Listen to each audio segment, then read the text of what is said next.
multiplying integers, fractions, and decimals.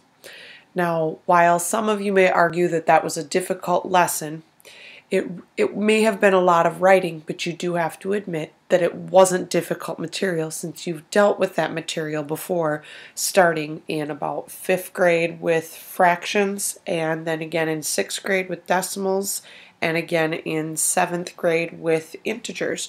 So as a whole, this lesson follows in suit with the distributive property, and this one is a lot less writing. Now, for starters, the question is, as we talk about the distributive property today, and we've mentioned that word before, what is the distributive property?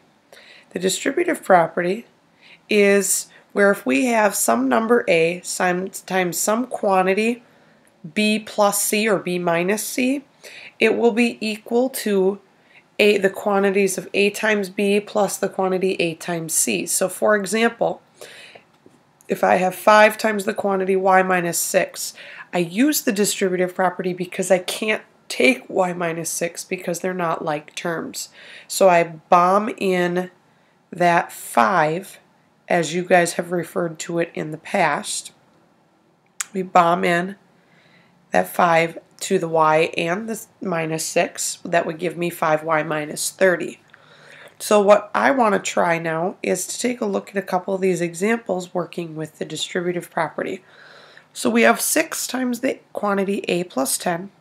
We're going to distribute or bomb that 6 to both the A and the 10, which is going to result in 6 times A plus 6 times 10, which is 6A plus 60.